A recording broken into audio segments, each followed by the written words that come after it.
Vamos fechar os nossos olhos, né? Agora com o pessoal de casa, né? Então, boa tarde novamente.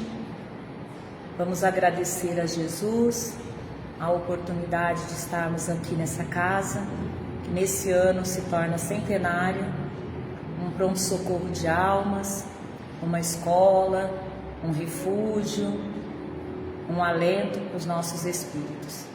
Agradecemos a espiritualidade maior, que tão carinhosamente prepara o lugar para nos receber nas tardes de terça-feira, para que juntos possamos refletir, estudar, adquirir conhecimento frente ao Evangelho de Jesus.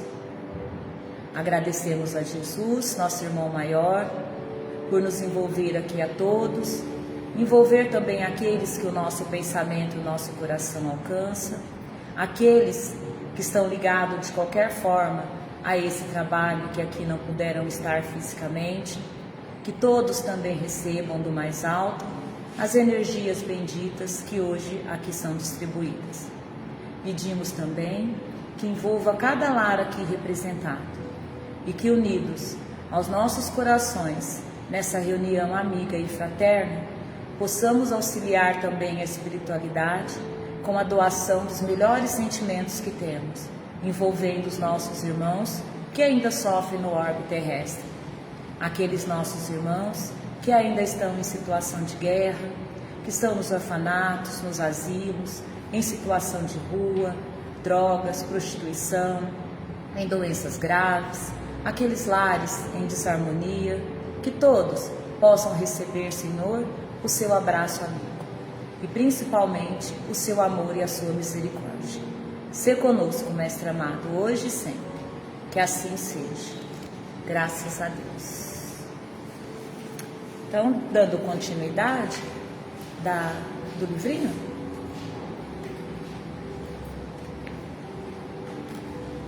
a doação tá aqui. Obrigada, Carla. Então, dando continuidade, a gente está estudando o Palavras de Vida Eterna, né, que é esse livro. E hoje, a lição do Palavras de Vida Eterna é a lição 29, né, que fala no estudo da salvação. E aí eu fiquei pensando, né, a primeira coisa, quando eu li a passagem que Emmanuel escolheu de Atos, né, dos Evangelhos, eu fiquei pensando na passagem, né, no primeiro momento, que é essa, que está em Atos 2:47.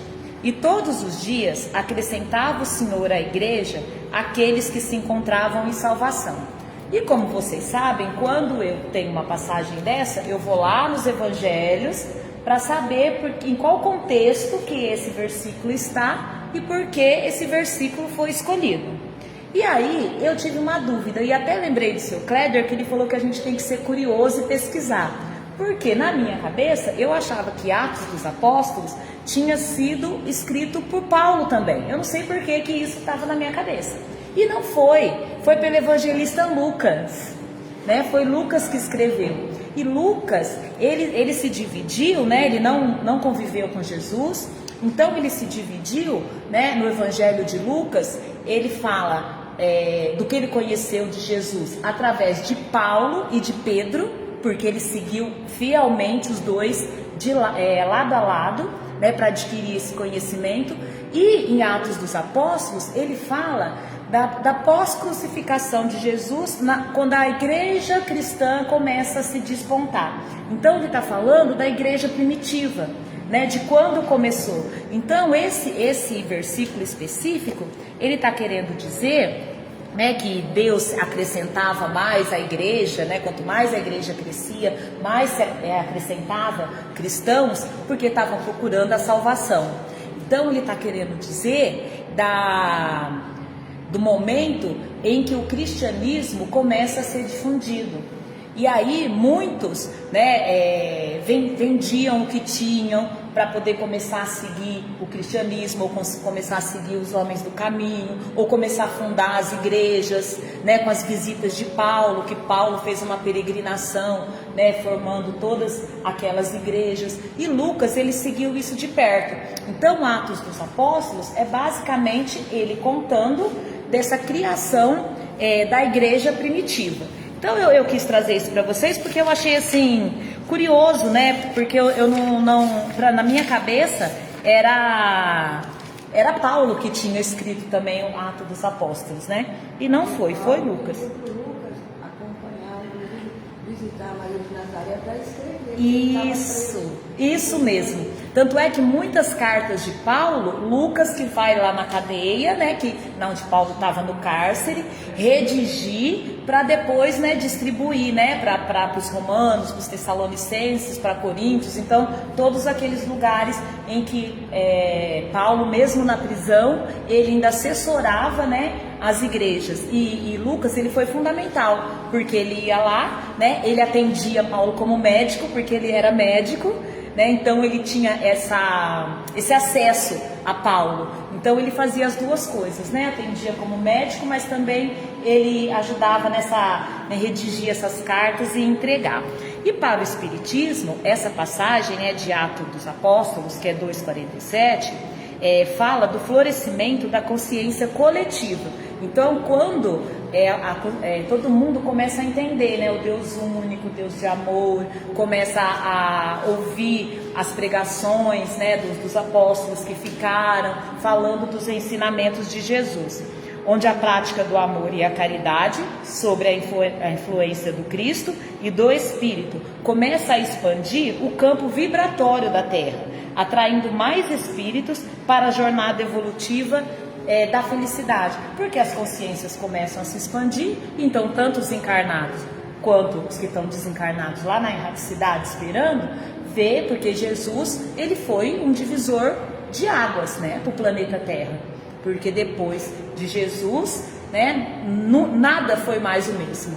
Então foi quando começou ao despertar da consciência, e aí a gente começou a entender, né, que Deus era um Deus de amor, que éramos todos irmãos, que era para fazer para o outro o que você quer que o outro faça para você. Então aqueles pensamentos que a gente tinha do primitivismo, né, de que olho por olho, dente por dente, da separação de castas, né, da separação de sangue, de N outras coisas, né, Cristo veio para mostrar que não, né, que éramos todos irmãos e filhos de um único Pai.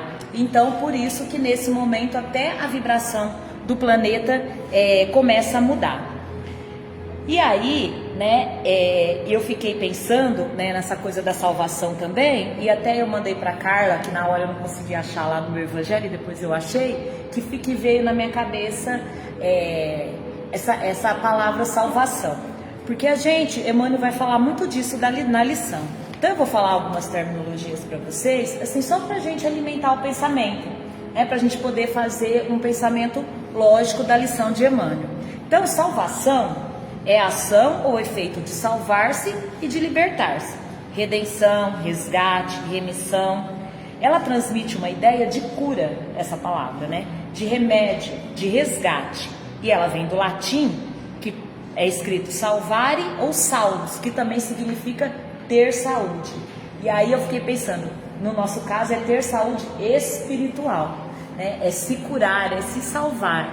E aí eu lembrei muito da minha época católica, né, que a gente ouvia muito, né, e eu acredito que muitos aqui talvez também tenham esse pensamento, né, já passou por esse pensamento, e hoje em dia a gente já trabalhou isso, de que Jesus foi crucificado para nos salvar, né? Jesus, a crucificação nos salvou do pecado.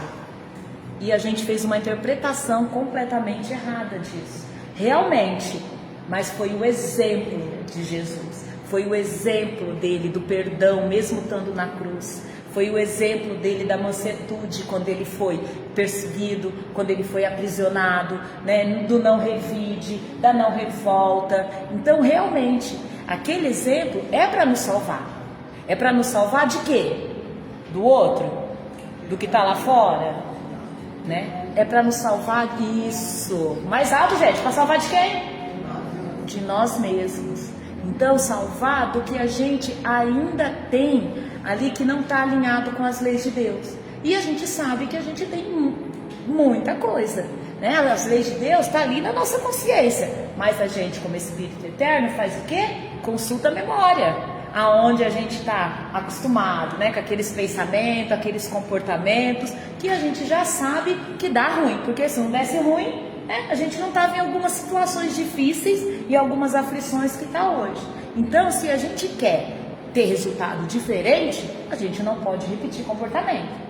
A gente tem que se salvar desses pensamentos cristalizados, desses comportamentos repetitivos, desse sentimento, né, que não é bom nem para a gente nem para o próximo, porque a gente sabe que o pensamento ruim, né, um pensamento, um sentimento que não está alinhado, primeiro prejudica a gente. Nós somos o primeiro prejudicado.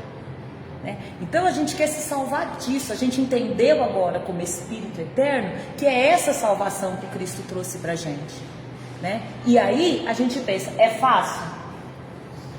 É fácil salvar? É fácil mudar o pensamento? É fácil mudar o comportamento? É difícil, exige trabalho, que é outra lei de Deus, que sem ela o Espírito não anda para lugar nenhum.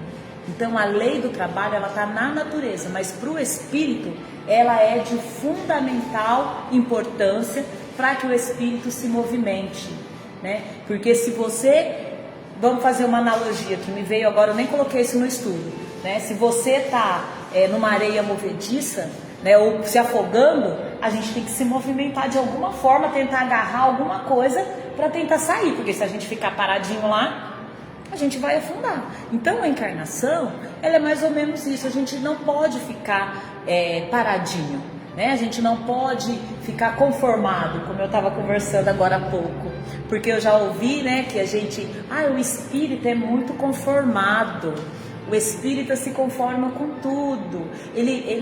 O espírita cultiva a dor, como se a dor fosse maravilhosa. Não, o espírita, ele recebe da doutrina o conforto, ele recebe de Jesus o conforto.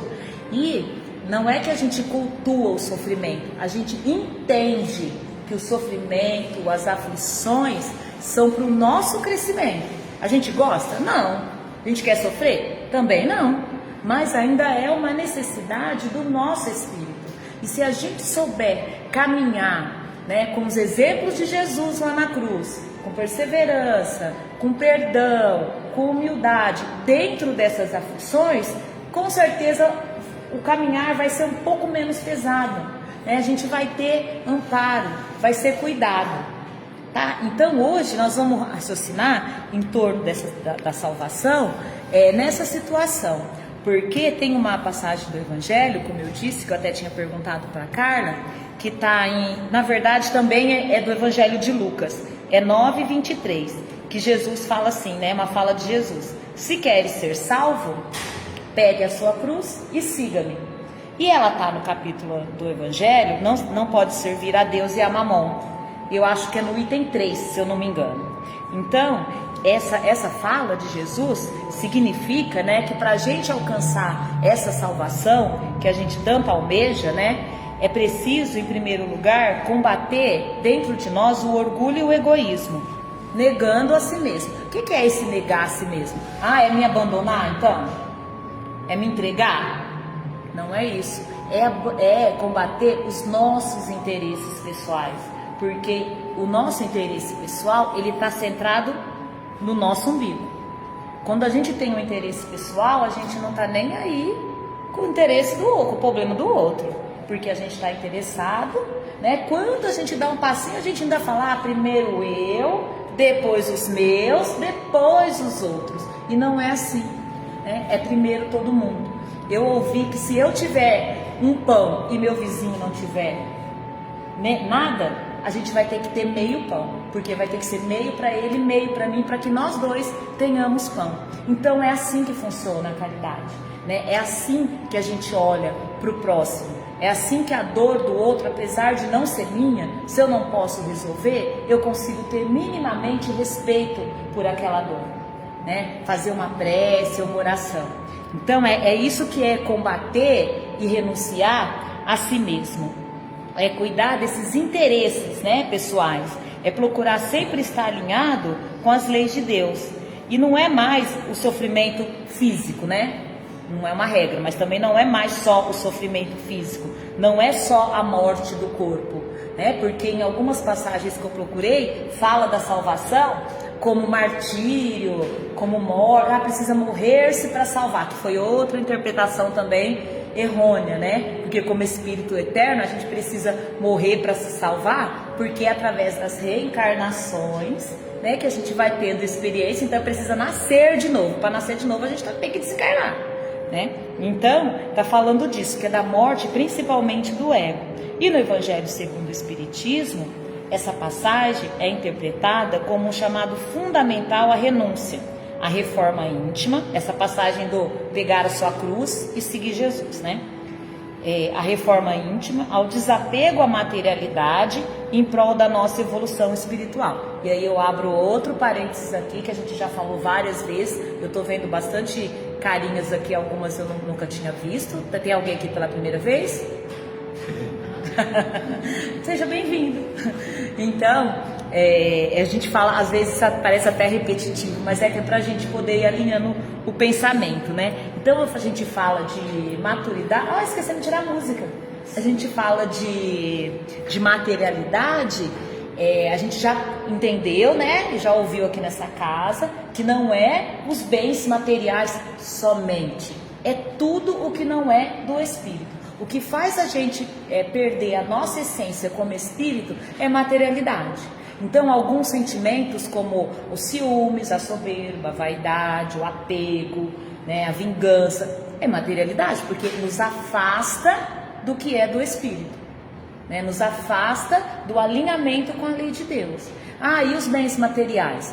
O desequilíbrio também, porque tem gente, né, que passa a vida, em vez de cuidar de si, fica preocupado em cuidar só do corpo, da terra, do ter, do adquirir, e não cuida, né, do seu lado espiritual. Então, um parênteses aqui, para a gente lembrar que nós somos espíritos que estamos no corpo de carne.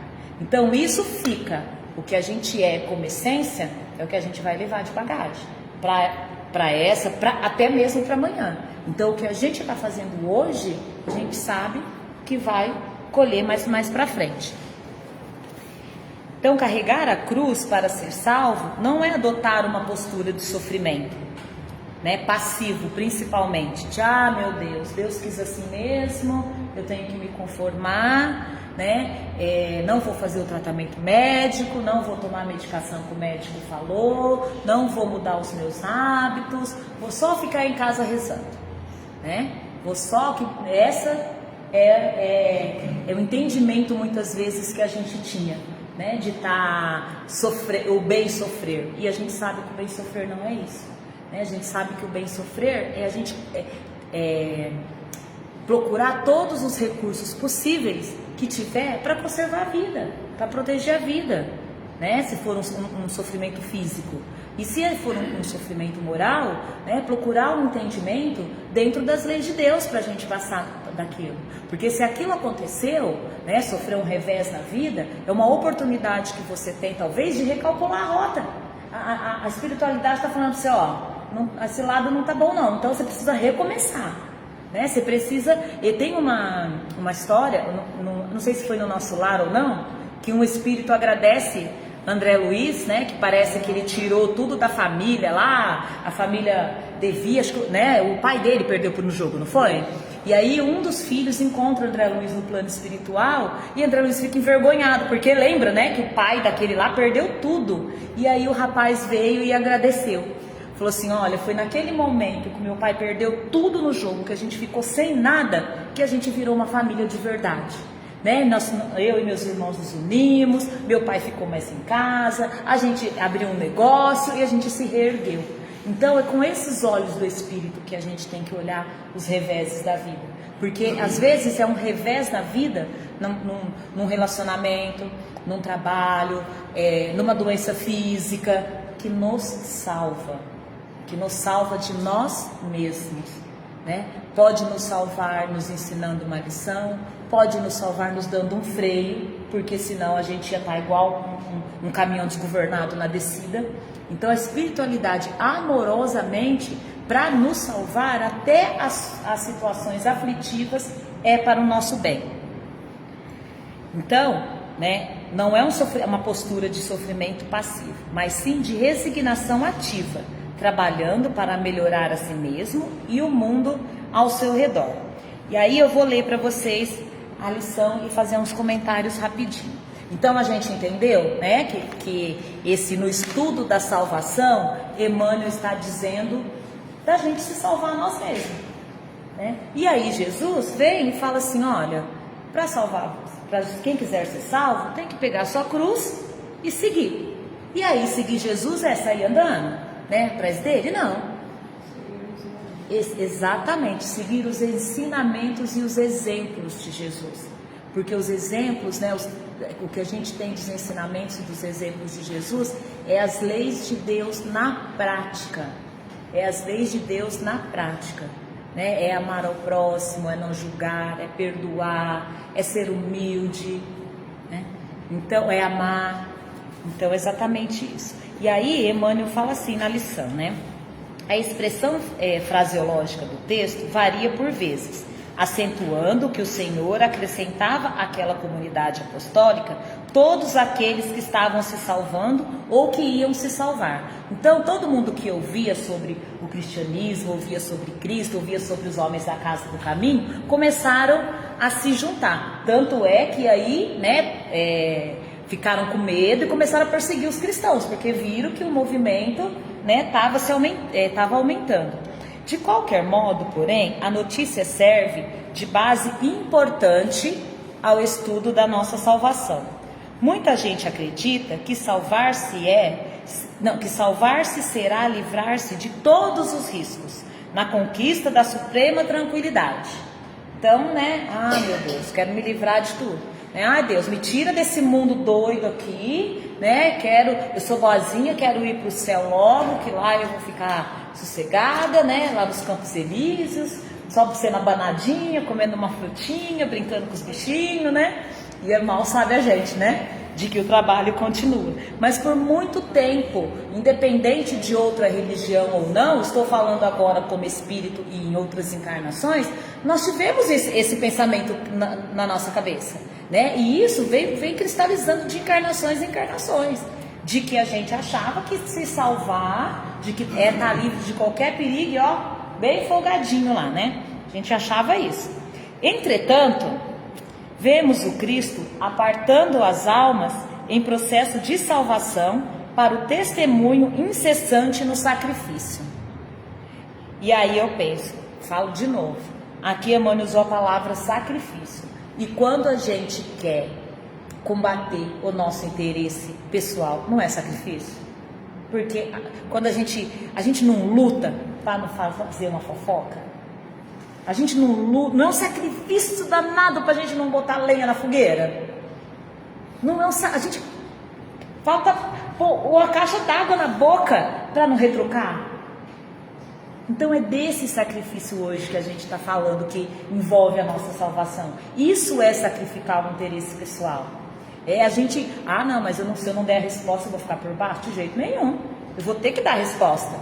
Quero ficar por cima, né? Quero ter a última palavra. E quando a gente quer mudar o comportamento, quer se alinhar, isso pra gente é um sacrifício aí. É como se fosse atividade física, né? Para quem não faz, quando começa a fazer uma luta. Então pra gente também, a gente mudar o nosso comportamento e a gente se alinhar à lei de Deus, pra gente ainda é um sacrifício. Porque a gente vem acostumado de encarnações a encarnações, repetir comportamento. Então agora fazer o diferente, recalcular a rota é difícil e muitas vezes doloroso, porque nos fere na onde? No orgulho e no egoísmo.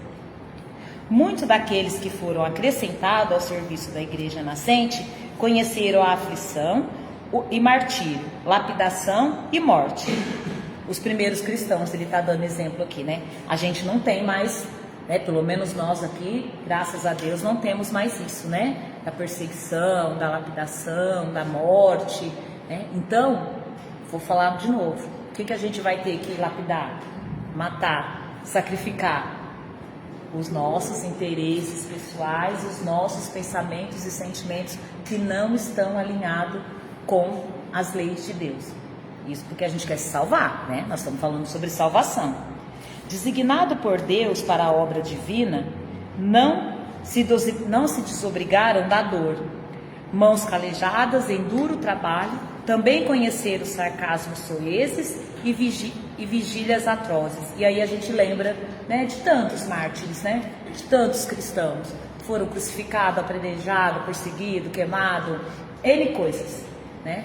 E mais recentemente, a Edith Clay falou no estudo dela, e eu já tinha visto uma reportagem, se eu não me engano, não sei se é na China ou no Japão, que os cristãos estão sendo perseguidos ainda, né? Não pode, estão tendo problemas nesses países, né? Não estão podendo fundar a igreja dele. Infelizmente, ainda é resquício, né, de nós, espíritos ainda, que estamos lá no passado, que é o que a gente está tentando combater aqui, que é esse pensamento cristalizado e comportamento de sei lá de quantas encarnações para trás, né? Porque a gente está aqui para estar dentro da igualdade, da fraternidade, né? Minimamente do respeito, né? E da aceitação do outro, independente do caminho que ele esteja escolhendo.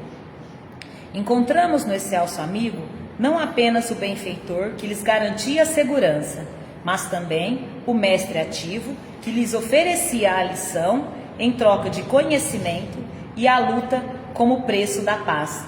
Eu fiquei pensando nos apóstolos, né? Que a maioria, quem tem aqui o livrinho Jesus no Lar, ele é bem bonitinho e sempre fala das reuniões na casa de Pedro, né?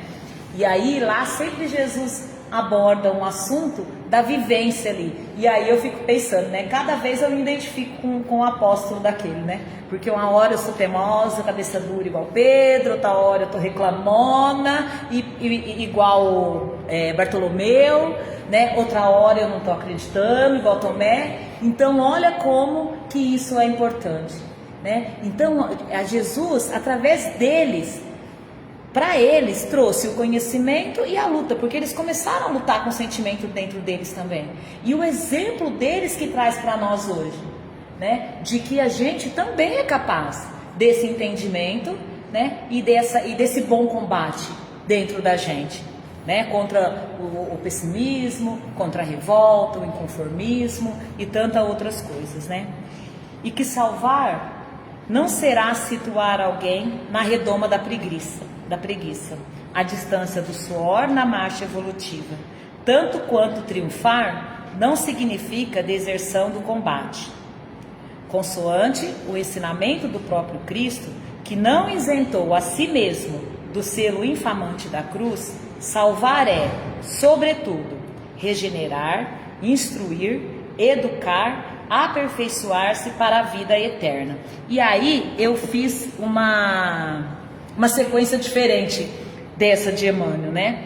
Eu coloquei porque Emmanuel ele coloca aqui, né, primeiro, regenerar, instruir, educar e aperfeiçoar. Eu falo que a gente tem que se instruir primeiro, né? Porque o conhecimento é tudo. O conhecimento, ele nos liberta da ignorância, do preconceito, de todos os como eu estava conversando com o Toninho ali, da preocupação, porque a gente começa a entender as coisas. Educar-se, que esse, né, porque a maioria de nós aqui já tem um comportamento mais ou menos educado, né? A gente não sai mais querendo, né? A gente não chega às vias de fato, mas o nosso pensamento ainda é bem constante, né? A gente não esgana o outro, mas a gente pensa, ainda tem vontade, né? Não, tô errada, gente. A gente sabe que é errado esganar, não é? Mas mentalmente a gente às vezes não esgana, não é? A gente não faz mais, né? Fisicamente, já é ótimo. E muitos de nós aqui já não faz mais nem verbalmente, porque a gente já controla a boca, a gente está aprendendo aqui. Agora o próximo passo é a gente educar o pensamento. Então a gente já educou o comportamento, estamos educando a fala, né? Eu principalmente já cansei de falar para vocês aqui que eu tinha um problema, né, com a fala, né? Aprendi a ter uma fala mais amorosa, digamos assim. Mas o pensamento, às vezes, ele ainda é fugidio, né? E aí a gente sabe que o que a gente é o que a gente pensa. Então a gente não quer ser mais. Então a gente tem que, suar para se salvar, para poder educar o pensamento. Aí depois aperfeiçoar-se, né? Que é o outro verbo que o Emmanuel colocou aqui, aperfeiçoar-se no quê? Nas ações do bem, no trabalho no bem, ou na constância. Ai meu Deus, hoje não consegui, hoje pensei de, esganar alguém, não, mas amanhã eu vou começar tudo de novo, vou tentar não pensar nisso. Então, o que a gente fica, o que nos aperfeiçoa? É a prática. Então a gente tem que praticar, praticar o bem, praticar a caridade, praticar o silêncio, que muitas vezes a gente, para não piorar a situação, a gente fica quietinho. E aí, o regenerar-se, porque imagina, pensamento, sentimento e comportamento aliado, a gente vai estar salvo, Ainda tem um caminho, não vou falar longo, tá? Como diz a Carla, que um dia, 300 mil, não sei quantas encarnação.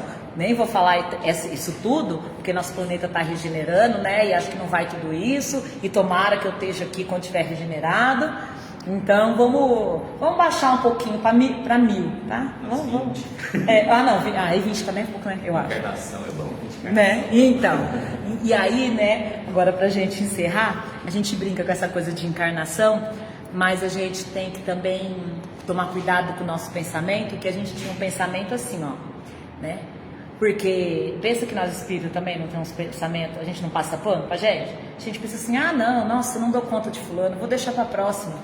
Gente, a próxima pode demorar muito, e a próxima, o fulano pode estar lá na sua frente. Então, o momento é agora.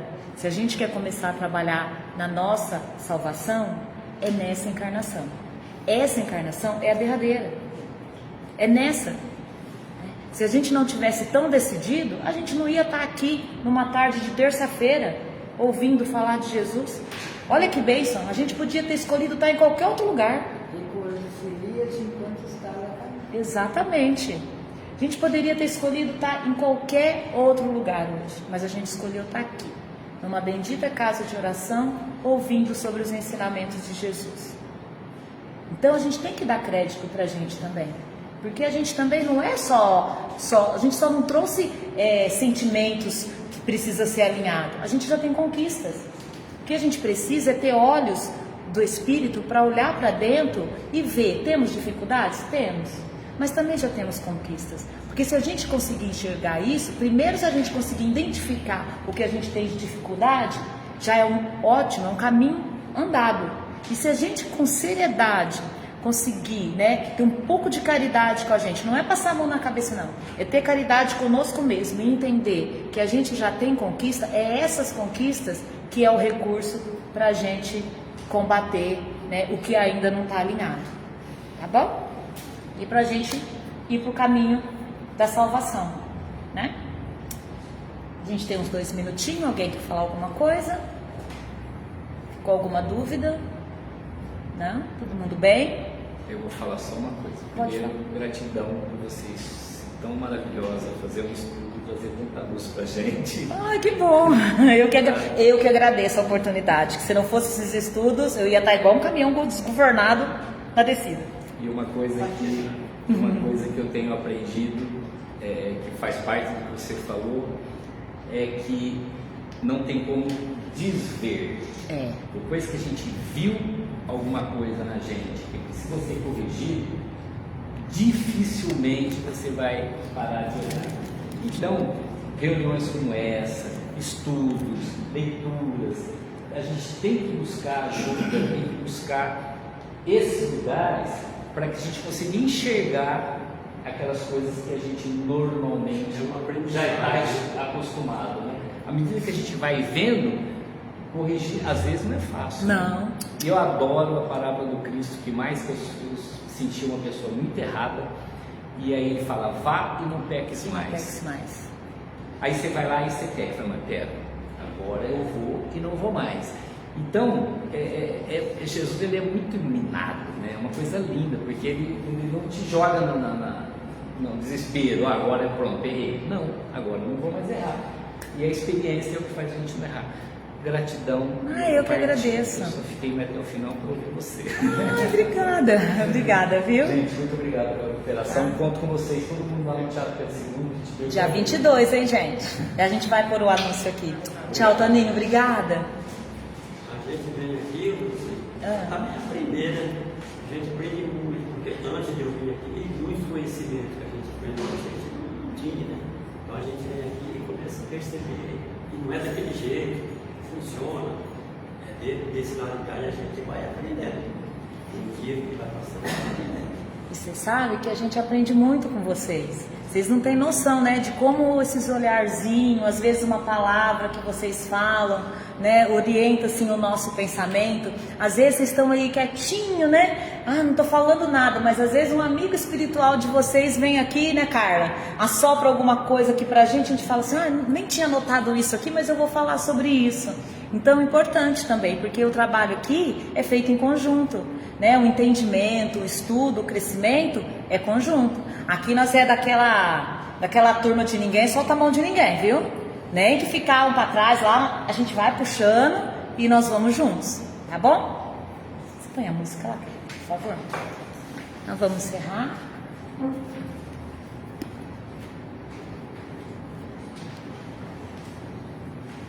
Gente, o pessoal que está em casa, talvez esse que estava falando é o Toninho. Esse ano a nossa casa faz 100 anos. E nós vamos ter uma comemoração no Pedro II, dia 22 de abril, né, Carla? 22 de abril, uma quarta-feira. E aí nós vai ter alguns eventos e lá, particularmente, vai ter como se fosse um documentário, né, com depoimentos, com imagens do trabalho da casa, com fotos. Então estão todos aqui convidados e os de casa também, tá? Para fazer parte dessa comemoração com a gente, dessa bendita casa de oração, né? E domingo temos a noite de artes, tá bom? Vamos ter música, estão também todos convidados, tá? Então vamos fechar os nossos olhos, agradecendo a Jesus, esse irmão maior, tão querido, e agradecer também a Deus, nosso Pai, que pela sua misericórdia divina nos pôs todos juntos nesse planeta luminoso, bonito, com tanta diversidade, mas também com tanto potencial. Agradecemos, Senhor Jesus, a sua presença entre nós, através de seus enviados de luz, imantando o nosso corpo físico, o nosso corpo espiritual, e também nos envolvendo nessa energia de amor que de nós nesse momento transborda. Que todos, Senhor Jesus, se achegarem a nós, também possam sentir o seu abraço amigo. Peço mais uma vez que envolva também aqueles que estão no nosso pensamento e ligados ao nosso coração. Que abençoe os nossos lares e que nos dê uma semana, Senhor, abençoada e produtiva. Ser conosco, Mestre amado, hoje e sempre. Que assim seja. Graças a Deus.